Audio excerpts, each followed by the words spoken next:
pelita bagi kakiku, terang bagi jalanku. Firman-Mu pelita bagi... Puji Tuhan, kita belajar. Haleluya, senang sekali bisa jumpa lagi dengan semua saudara-saudara dimanapun berada. Baik, ya senang sekali bisa berjumpa dengan saudara-saudara semuanya. Siap ya? Tema kita hari ini, hidup susah atau susah hidup. Ya, kalau mendengar dua kalimat ini sama-sama gak enaknya. Hidup susah atau susah hidup. Tetapi kalau kita mau bongkar, mau kupas dua kalimat ini, maka kita akan menemukan ada sesuatu yang tersirat. Ya, ini ada istilah Melayu. Yang tersurat, yang tertulis, itu belum tentu yang tersirat. Arti di belakangnya. Maka itu orang Melayu dikenal di dunia ini sebagai satu suku bangsa yang paling pandai buat pantun. Saudara, saya pernah beberapa kali ke daerah Melayu di Kepulauan Riau dan di Provinsi Riau Daratan, termasuk sampai ke Malaysia, sebagian orang Padang. Apa keahlian orang Melayu yang tidak dimiliki oleh bangsa lain? Pantun. Ya, orang Melayu paling pandai buat pantun. Saya kagum dari kecil. Sepertinya Tuhan ciptakan built-in, sesuatu yang sudah ada di benak mereka, di jiwa mereka, untuk cepat buat pantun. Luar biasa. Nah, jadi dua kalimat yang kita mau pelajari hari ini, hidup susah atau susah hidup, kita akan bongkar yang tersirat, bukan yang tersurat, yang ada di balik kalimat itu. Pertama, kita lihat hidup susah. Tidak ada seorang pun yang pernah punya cita-cita untuk memiliki hidup susah. Tetapi fakta hidup yang sesungguhnya, ternyata hidup ini memang susah. Ayo kita buktikan. Siapa yang setuju? Orang kaya raya pun tetap hidupnya bisa susah. Setuju ya? Nah, bahkan dalam fakta hidup, ternyata anak-anak yang lahir dan bertumbuh di dalam hidup yang susah dialami orang tua mereka. Ya, perhatikan kalimat ini. Ternyata dalam fakta, anak-anak yang lahir dan bertumbuh dalam suasana orang tuanya yang hidupnya susah, ternyata mereka akan jadi manusia-manusia tangguh, manusia-manusia hebat, manusia-manusia yang militan dibandingkan dengan anak-anak yang lahir dan bertumbuh dewasa dalam keluarga yang kelimpahan materi, sehingga hidup susah itu hampir tidak mereka alami. Betul ya? Nah, jadi ada baiknya mengalami hidup susah supaya kita terdidik ya. Sering saya berbagi juga, ada lagu yang kita sering nyanyikan, satu-satunya yang ku andalkan, satu-satunya yang ku percaya, ya, lagu itu. Saudara yakin gak? Setiap kita akan menikmati arti dan isi lagu itu kalau kita, ya perhatikan, kalau kita sedang gak punya duit. Wih, ternyata kalau kita sedang gak punya duit, nyanyi lagu itu mantap sekali, merasuk sekali. Aduh, rasanya beda dengan lagi duitnya banyak. Nyanyi satu-satunya yang kuandalkan susah karena duitnya banyak. Jadi andalannya ada dua. Ya, silakan karena punya duit. Begitu pula ketika Tuhan Yesus pernah berkata, tidak bisa kamu mengabdi, menghamba, melayani kepada dua Tuhan. Tuhan pertama jelas Tuhan Yesus, Tuhan kedua adalah uang. Nggak bisa, harus milih. Nah, itu hidup susah. Tapi kalau susah hidup yang tersirat di dalamnya, sebetulnya yang menyebabkan orang itu Kalau ada orang yang susah hidup, 90 sekian persen penyebabnya adalah orang itu sendiri yang membuat hidup ini sudah susah, tambah susah. Betul tidak? Dibuat oleh orang itu sendiri. Nah, ayatnya ada di Galatia 2 ayat 20. Galatia 2 ayat 20. Kita lihat ayat ya. Galatia 2 ayat 20. Namun aku hidup. Nah, ini kalau hidup yang susah, tapi hidupnya tidak dibuat susah. Namun aku hidup. Nah, bagaimana hidup supaya tidak susah hidup? Tetapi bukan lagi aku sendiri yang hidup. Nah, ternyata untuk mengalami tidak susah hidup, saya ulangi, untuk mengalami supaya kita tidak susah hidup, maka kita harus milih siapa yang hidup di dalam kita. Maka itu ada kalimat ini, aku hidup. Nah, tapi bukan lagi aku sendiri yang hidup, melainkan Kristus yang hidup di dalam aku. Wih, keren. Kristus hidup di dalam aku. Jadi, kalau saudara dan saya tidak ingin mengalami susah hidup, izinkan Tuhan Yesus Kristus yang hidup di dalam kita. Nah, saya beri contoh dulu. Ada nggak orang yang hidup, namun aku hidup, tetapi yang hidup di dalamnya itu kebencian, iri hati, tamak, rakus. Bayangkan, saudara yakin orang yang hidup, tetapi yang diizinkan hidup di dalam dia adalah kebencian, sakit hati, kecewa, putus asa, tamak, rakus.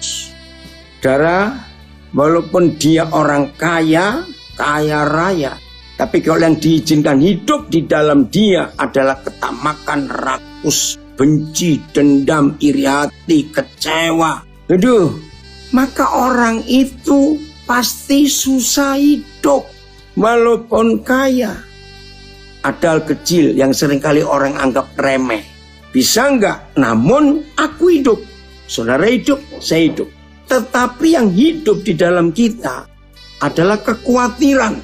Renungkan, apa wajah orang yang cakep dan cantik, tapi yang hidup di dalam dia adalah kebencian, ketakutan, kekhawatiran, sakit hati, dendam, iri hati, tamak, rakus. Dah kumpulin semualah sampah-sampah neraka itu. Kira-kira wajah cantiknya dan wajah cakepnya akan hilang. Karena yang muncul wajah muram, wajah yang gak enak dilihat. Wajah itu menampilkan siapa yang sedang hidup di dalam orang itu. Jadi walaupun ada orang yang hidupnya susah, ya karena memang hidup seperti itu. Sekaya-kayanya orang kaya gak berani berkata hidup itu ringan, hidup itu enak, tidak ada. Hidup itu penuh tantangan, ya. Tapi walaupun orang itu hidupnya susah, tetapi kalau yang hidup di dalam dia, di dalam kita adalah Yesus Kristus Tuhan, maka di wajah kita akan nampak siapa yang hidup di dalam kita. Nah, ini Galatia 2 ayat 20. Lanjut lagi, belum selesai. Ya, jadi kita cek. Kalau perlu, saudara tanya anak-anakmu. Anak-anak kan jujur. Nah, papa, mama tanya ya. Kalau kalian lihat wajah papa, mama, itu wajah menyenangkan, wajah menarik, atau wajah menakutkan? Anak-anak pasti jujur. Ya? Atau tanya pembantu rumah tangga bagi yang punya. Tanya tetangga dekat, tanya teman sahabat dekat, tanya. Bahkan para gembala harus berani jujur, ya, tanya kepada jemaat. Saudara-saudara, kalau saudara melihat kami suami istri, mencerminkan siapa di wajah kami? Harus berani jujur. Saya ulangi, namun aku hidup. Tunggu dulu, kalau kita hidup, ada siapa di hidup kita? Tetapi bukan lagi aku sendiri yang hidup, melainkan Kristus yang hidup di dalam aku. Dan hidupku, ini loh kerennya, walaupun hidup itu susah, tapi saudara dan saya nggak akan susah hidup kalau ini. Dan hidupku yang kuhidupi sekarang di dalam daging, dalam fisik ini adalah hidup oleh iman dalam anak Tuhan yang telah mengasihi aku dan menyerahkan dirinya untuk aku. Saya baca dulu terjemahan yang lain. Aku sudah disalibkan dengan Kristus. Nabi masih hidup. Ya, tetapi bukan lagi aku yang hidup, melainkan Kristus yang hidup di dalam aku. Hidup yang sekarang ini kuhidupi dalam daging adalah hidup oleh iman dalam anak Tuhan yang mengasihi aku dan memberikan dirinya untuk aku. PS. Ada komen dari Medan. Setuju. Wajah kita menunjukkan siapa yang hidup di dalam kita. Keren kalimat ini, puji Tuhan. Memang itu faktanya, ya. Jadi walaupun banyak di antara kita, ya bukan saya nyumpahi loh, saya cuma ngomong karena tahu, ya.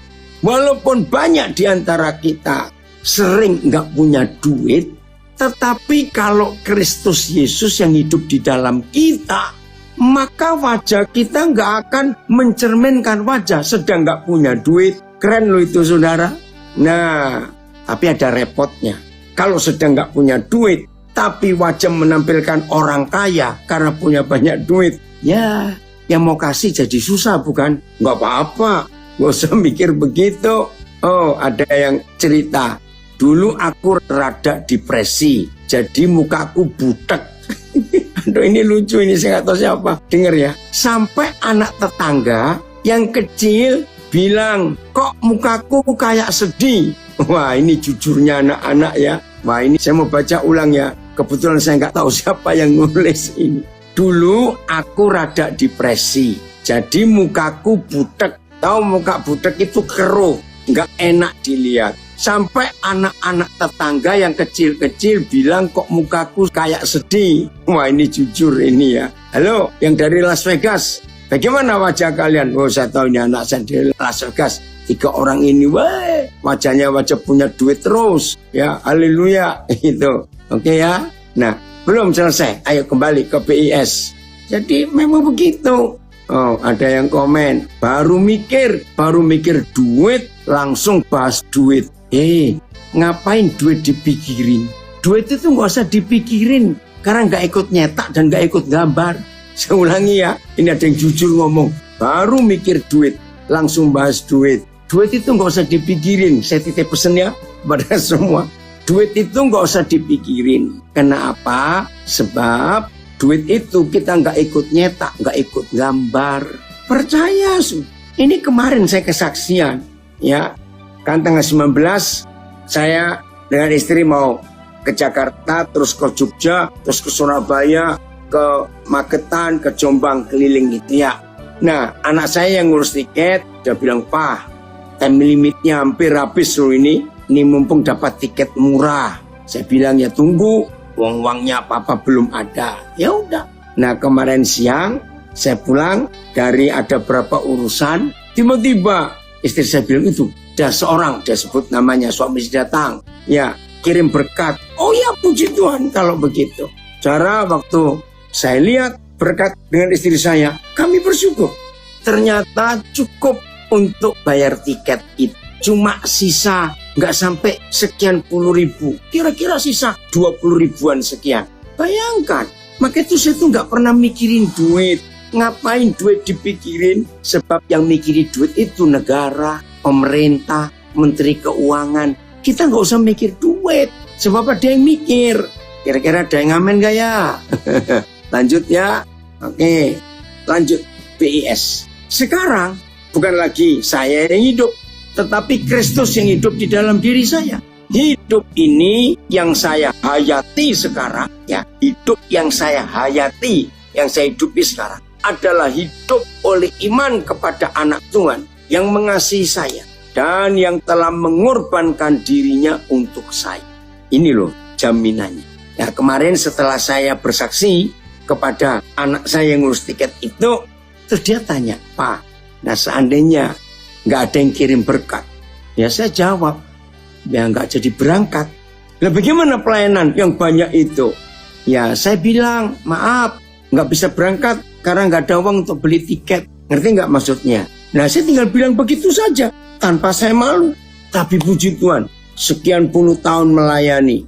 Oh Tuhan itu luar biasa. Tidak pernah, saya hampir nggak pernah untuk minta tiket kepada yang undang.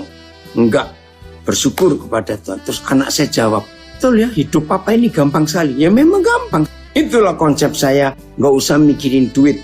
Duit sudah ada yang mikiri, yaitu pemerintah. Oke, nah inilah Tuhan kita. Oh ada yang komen, benar. Kalau ada Kristus dalam kita, sekalipun makan apa adanya, hidup pas-pasan. Tetapi ada kemuliaan Tuhan di wajah kita, betul. Justru makan apa adanya itu sehat. Kalau makan ada apanya itu yang nggak sehat. Keren ya. Jadi makan sederhana itu sehat. Oke, lanjut TSI-nya. Sekarang secara rohani, ya, saya sudah disalibkan bersama Kristus. Sudah. Itu berarti bukan lagi saya yang mengatur hidup saya. Wah, terjemahan bagus. Saudara sering mengalami susah hidup. Perhatikan kalimat ini. Orang yang sering mengalami susah hidup karena yang mengatur hidupnya ya dirimu sendiri. Tapi kalau firman ini kita hidup, saya baca lagi ya, TSI-nya. Galatia 2:20. Sekarang secara rohani saya sudah disalibkan bersama Kristus. Sudah toh? Itu berarti bukan lagi saya yang mengatur hidup saya.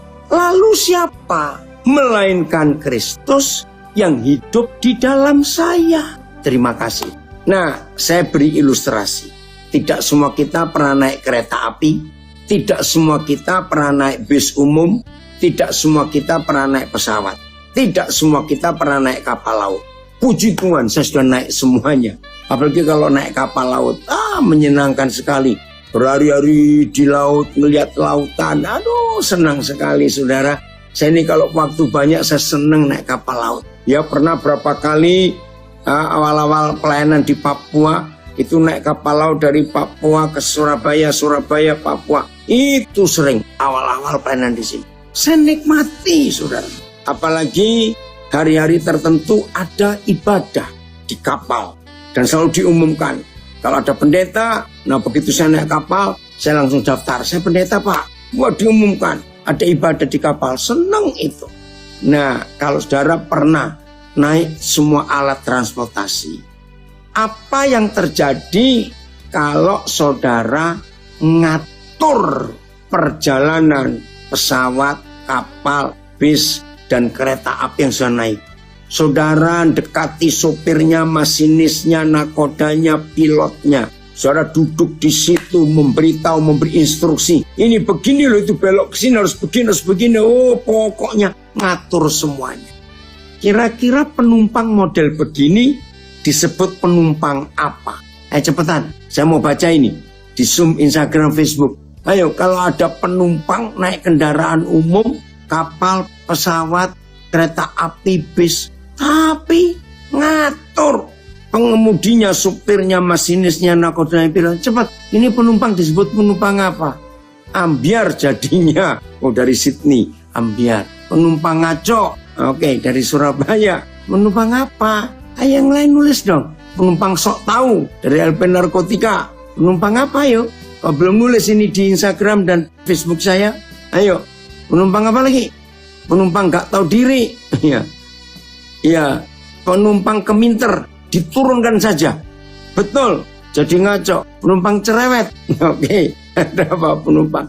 Kalau saya bilang penumpang gendeng itu, maaf, penumpang bungol. Ya, oh Karangintan, penumpang bodoh. Gila penumpang itu. Ngerti saudara? Kekeh, mau atur semua akhirnya jatuh. Iya betul. Nah, sadar enggak? Kalau yang mengatur hidup kita adalah siapa yang hidup di dalam kita. Oh, dibuang ke laut saja katanya. Kalau ada yang komen, penumpang gila. Ada yang bilang, wih, dari Sebetung, Kalimantan Barat, penumpang stres. Ya, ada yang bilang penumpang sok tahu dan membahayakan diri sendiri serta penumpang lain. Betul. Saudara, suami yang jadi ayah tapi penuh kekhawatiran, anak dan istrinya akan menderita. Istri yang penuh kegelisahan menyebabkan suami dan anak-anaknya stres. Aduh, ini ngeri sekali. Jadi membahayakan yang lain. Saya ulangi lagi ya. Suami yang dikendalikan, yang nyetir hidupnya, yang ngatur hidupnya adalah ketakutan, kekhawatiran. Istri anak-anaknya menderita. Istri yang hidupnya diatur, dikuasai, disetel, dituntun oleh kemarahan, oleh cemburu, oleh benci. Aduh saudara, suami dan anak-anaknya menderita jadi korban. Maka itu hidup ini sudah susah. Jangan ditambahi susah hidup karena kegoblokan manusia. Kembali TSI-nya Filipus belum selesai. Jadi kita harus tahu siapa yang ngatur hidup ini. Terima kasih Tuhan Yesus. Sekarang secara rohani saya sudah disalib bersama Kristus. Itu berarti bukan lagi saya yang mengatur hidup saya, melainkan Kristus yang hidup di dalam diri saya. Seluruh hidup yang saya jalani dalam tubuh duniawi ini, seluruh hidup yang saya jalani dalam tubuh duniawi ini hanyalah berdasarkan keyakinan penuh kepada anak Tuhan yang begitu mengasihi saya sampai rela menyerahkan dirinya untuk menebus saya, untuk menyelamatkan saya. Saudara dengar, kalau penumpang sudah beli tiket lalu masuk ke dalam alat transportasi yang dia mau naik, lalu selama duduk dia gelisah, dia khawatir, nyampe enggak ya? Aduh, selamat sampai tujuan enggak ya? Aduh, ini masinisnya, supirnya, nakodanya, pilotnya blow on atau on ya? Aduh, begitu. Saya sarankan lebih baik saudara turun, jangan naik. Itu mengganggu yang lain. Betul? Nah, inilah ayat. Begitu Tuhan Yesus kita pasrai, kita serai. Saudara, kita melihat ini. Kalau ada penumpang seperti itu pasti ganggu yang lain. Maka itu firman ini menyatakan siapa yang mengatur hidup kita. Disitulah kita hidup nggak susah lagi. Ya nggak ada istilah susah hidup. Karena tahu siapa yang ngatur. Jadi kalau saudara sudah beli tiket, naik apa saja, ya duduk tenang. Udah mau tidur, mau makan. Di perjalanan itu gak usah ngurusin masinisnya, pilotnya, sopirnya, nakodanya. Gak usah. Betul. Ibu Gembala dari Medan, percayalah anugerah Tuhan cukup buat kita sehingga jiwa tenang. Amin. Jadi itulah Tuhan kita yang luar biasa. Kasihnya tak habis-habisnya untuk kita bisa nikmat. Nah, jadi siapa yang ada di hidup kita yang ngatur kita? Itulah yang membuat hidup ini ya nggak ada ngalami susah hidup. Serius. Itulah Tuhan yang sangat mengasihi kita. Dan dia bertanggung jawab atas hidup kita. Dan dia sangat tahu apa yang kita perlukan dalam hidup ini. Matius 6 ayat 31-32 dulu. Matius 6 ayat 31 dan 32. Ya, kita lihat. Matius 6, 31 dan 32. Sebab itu, ini kata Tuhan Yesus loh. Sebab itu, janganlah kamu khawatir dan berkata, apakah yang akan kami makan? Apakah yang akan kami minum? Apakah yang akan kami pakai? TSI-nya. Jadi, tidak usah khawatir memikirkan apakah yang akan aku makan? Atau apakah yang akan aku minum? Atau apakah yang akan aku pakai? Saudara, bukankah tiga hal ini merupakan kebutuhan pokok manusia, makan, minum, pakai? Tapi Papa bilang, gak usah khawatir. Jangan mikirkan sambil khawatir. Apa yang kita makan, minum, pakai? Gak usah. Ayat 32. Semua itu makan, minum, pakai itu dicari bangsa-bangsa yang tidak mengenal Tuhan. Kalau saudara dan saya bukan cuma kenal papa kita, tetapi ternyata kita ini anak-anaknya, berarti kita nggak perlu ikut cari. Yang dicari oleh bangsa-bangsa tidak mengenal Tuhan, yaitu makan, minum, pakai. Karena kita mengenal, bahkan kita anaknya, gak usah khawatir. Maka itu kalimat berikut. Akan tetapi, mungkin saya lebih enak pakai kata karena. Karena mengapa saudara dan saya yang sudah menjadi milik papa dan kenal papa, itu tidak perlu ikut cari yang dikhawatirkan bangsa-bangsa yang tidak mengenal papa kita. Karena papamu yang di surga tahu bahwa kamu memerlukan makan, minum, pakai. Ayat, sebab bangsa-bangsa lain mencari-cari semua ini, makan, minum, pakai. Dan Bapa surgawimu tahu bahwa kamu membutuhkan semua itu. PIS, hal-hal itu apa? Makan, minum, pakai. Selalu dikejar oleh orang-orang yang tidak mengenal Tuhan. Padahal Bapamu yang di surga tahu bahwa kalian memerlukan semuanya itu.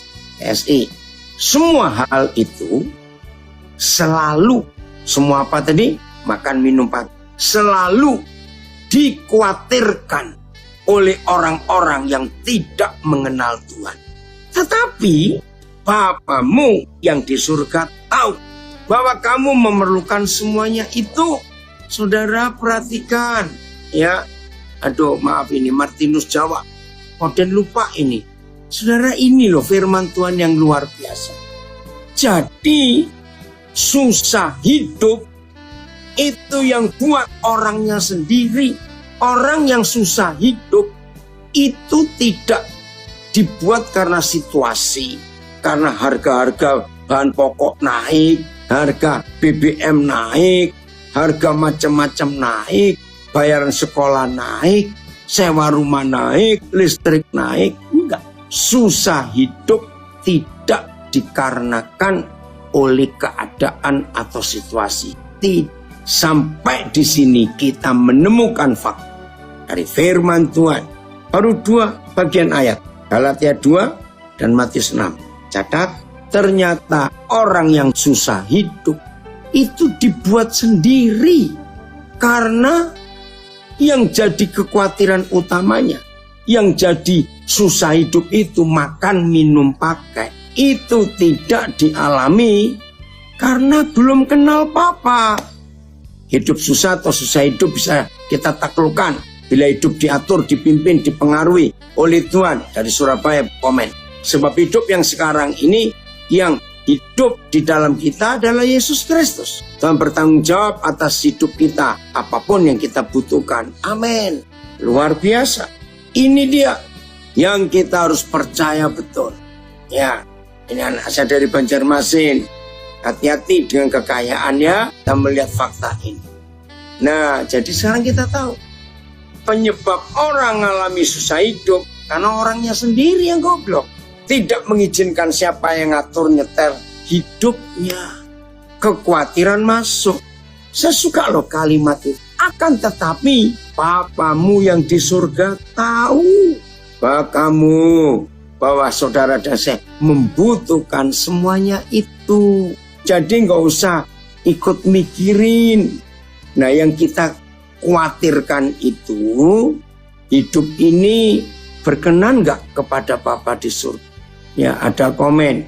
Betul, orang yang nggak kenal Tuhan pasti memikirkan hal-hal itu, makan, minum, pakai.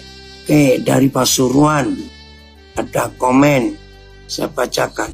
Hidup susah atau susah hidup itu karena kita menjalani kehidupan dengan nilai dan cara-cara duniawi.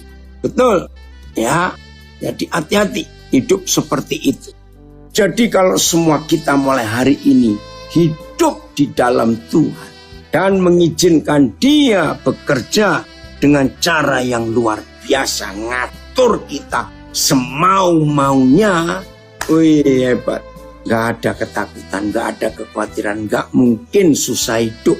Tidak mungkin. Ini komen dari Instagram.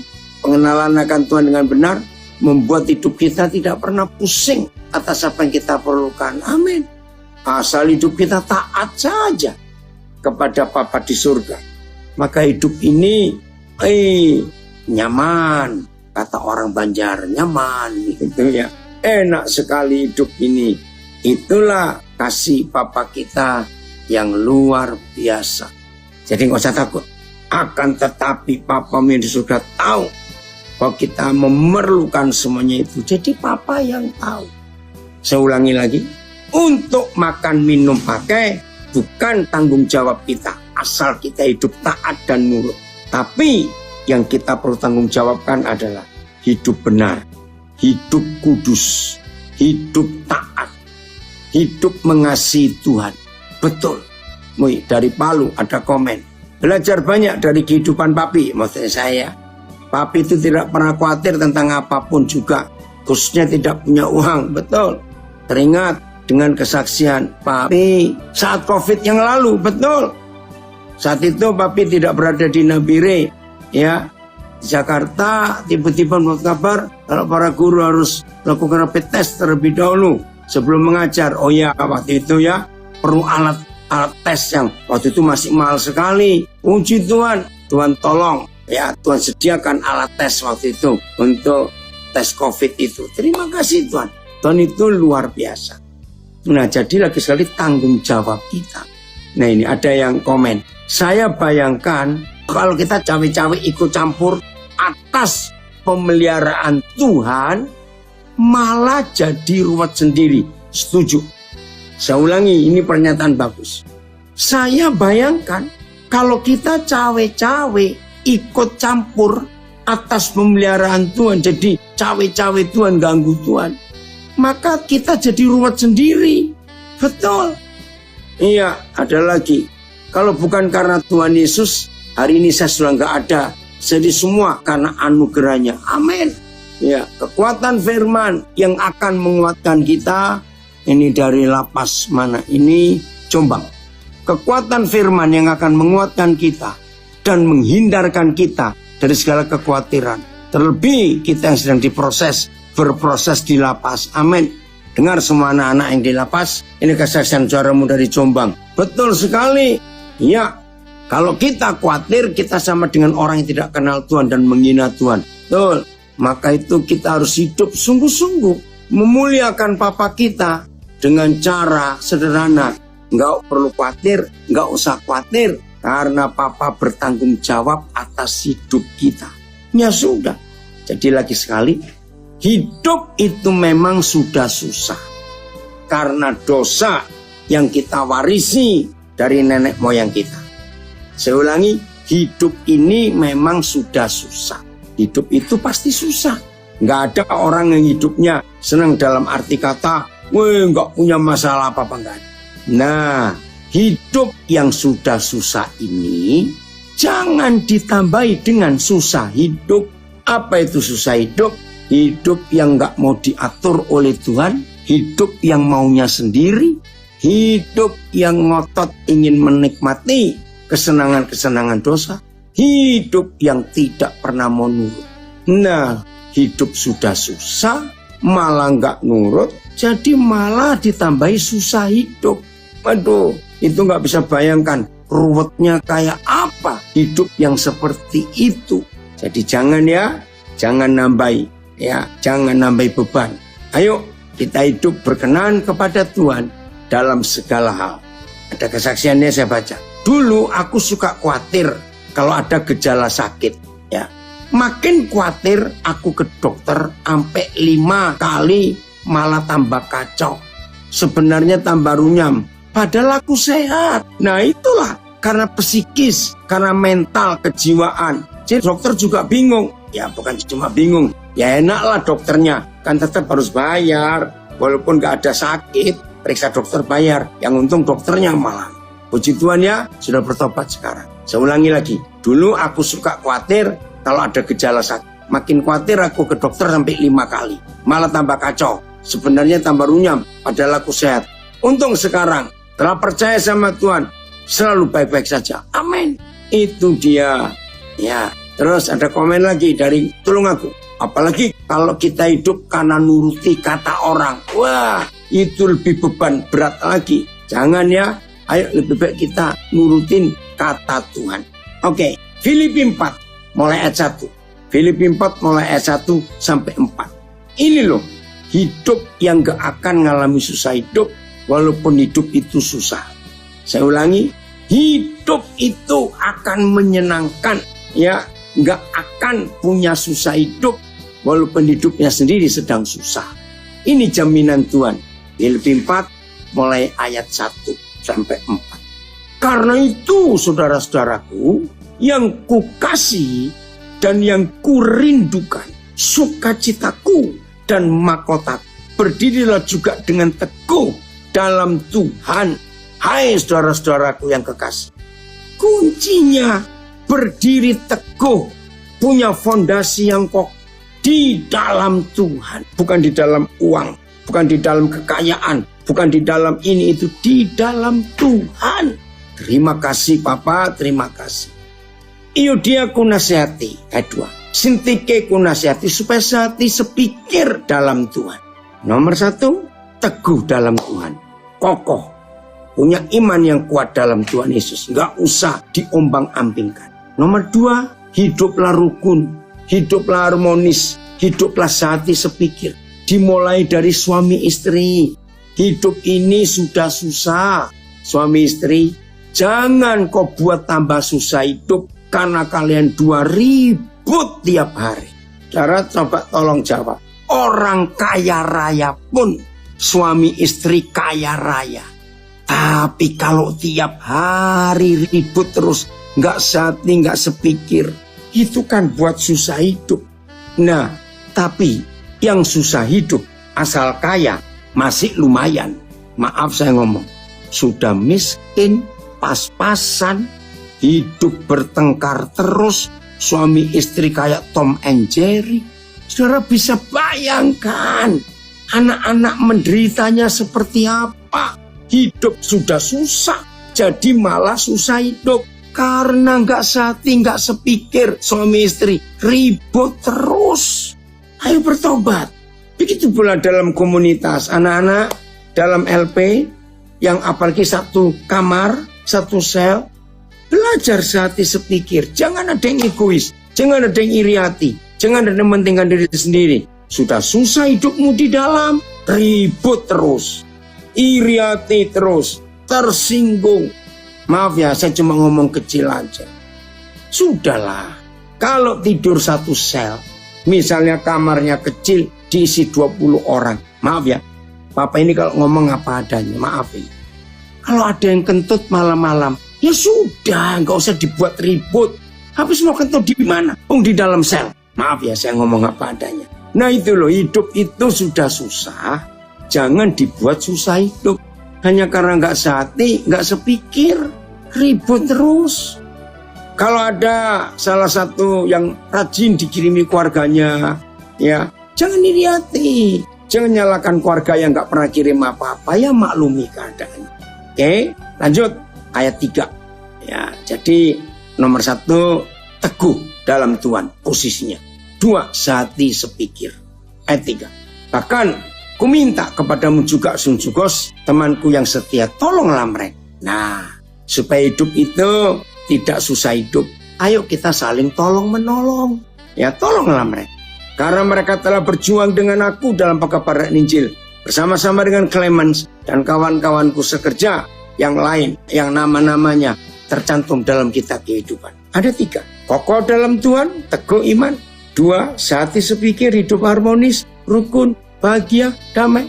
Yang 3, saling tolong-menolong. Maka hidup itu gak akan susah hidup, walaupun hidup itu sendiri sudah susah. Ya, keren ya. Ayat keempat, bersukacitalah senantiasa dalam Tuhan. Sekali lagi ku katakan, bersukacitalah. Diminta lagi sekali, bersukacita. Loh, gimana mau bersukacita? Hidup lagi tertekan begini. Nah, Saudara yang nggak mau bersuka cita ketika sedang tertekan, justru tekanan itu indah loh saudara. Ya, pernah dapat ilustrasi? Kalau kita mau melambungkan bola setinggi mungkin, pernah tahu teorinya? Tekan bola itu sekuat-kuatnya. Tekan. Begitu bola itu kita tekan sekuat-kuatnya. Setelah rasanya mentok, lepas. Saya percaya bola itu melambung tinggi.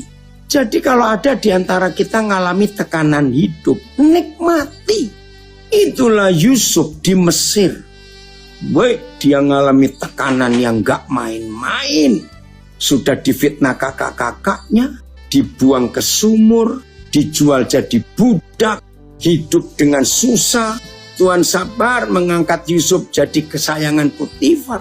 Enggak lama jadi kesayangan, difitnah oleh si Potifar, masuk penjara, divonis seumur hidup tanpa diadili dan tidak ada kesempatan membela diri. Habis saudara. Tapi Yusuf menikmati tekanan hidup itu. Jadi hidup yang susah di dalam penjara tidak ditambahi jadi susah hidup, karena dia mengucap syukur, tahu Tuhan akan sedang punya rencana yang luar biasa. Dan lihat, begitu tekanannya lepas, Yusuf melambung tinggi, mengalahkan semua pejabat-pejabat kepercayaan Firaun zaman itu. Ada yang komen, betul, buku kehidupan masih tersisa banyak untuk kita yang mau mendaftar. Amin. Iya, kalau kita mau hidup sungguh-sungguh di dalam Dia. Wah, jadi hidup yang gak ada tekanan. Ya, dengar kalimat ini. Hidup yang gak ada tekanan itu malah gampang jatuh, saudara. Dengar kalimat ini. Hidup yang gak ada tekanan malah gampang jatuh. Loh kok bisa? Ya karena enteng. Betul? Yang enteng kan melayang. Hati-hati. Justru kalau orang hidup ada tekanan, hidupnya akan hati-hati. Puji Tuhan. Life is not problem free. Weh, dari Jombang ada istilah bagus bahasa Inggris. Hidup itu bukan berarti bebas dari problem. Betul. Hidup itu penuh tanggung jawab. Nah, tanggung jawab itu sudah berupa problem, persoalan. Makasih dari Jombang, bagus istilahnya. Life is not problem free.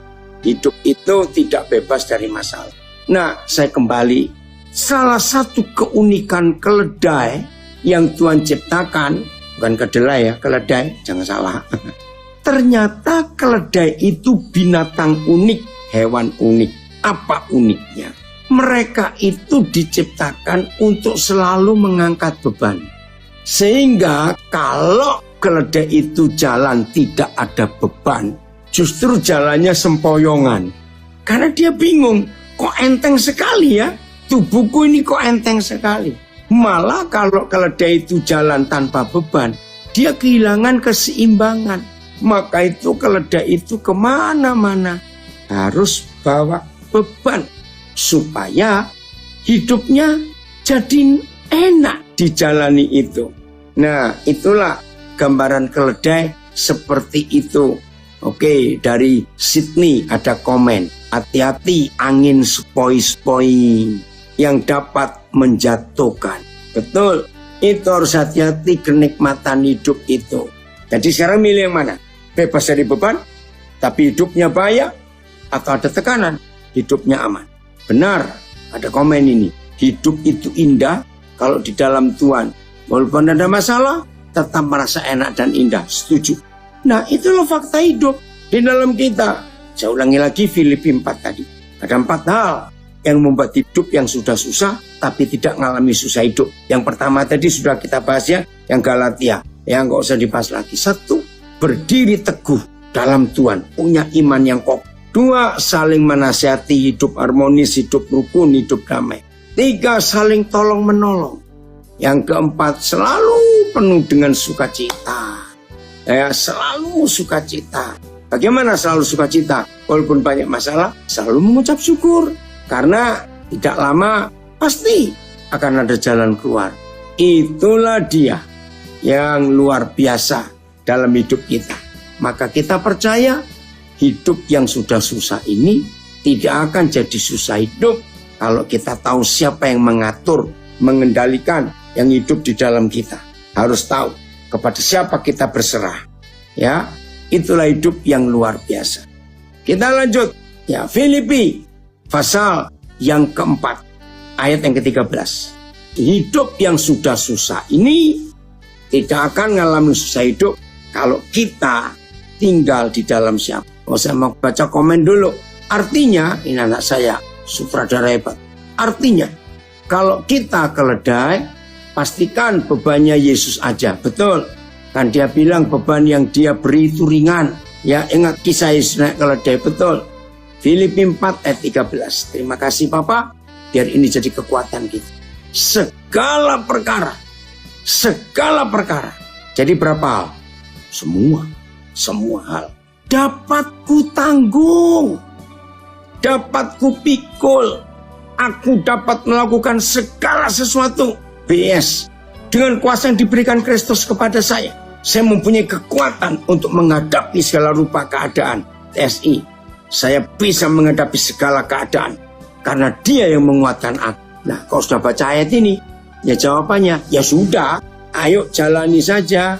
Kalau memang sudah di dalam dia memberi kekuatan kepada kita, ya sudah. Nggak usah diskusi tentang masalah, sudah selesai. Kita bisa menghadapi semuanya itu. Terima kasih Tuhan untuk janji yang luar biasa ini.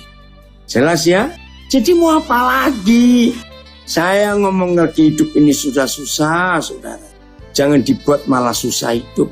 Karena kita tidak mentaati apa yang Tuhan sudah katakan. Tuhan Yesus memberkati kita semua. Dan jadilah orang-orang yang dipakai oleh Tuhan. Amin. Firman-Mu pelita bagi kakiku, terang bagi jalan.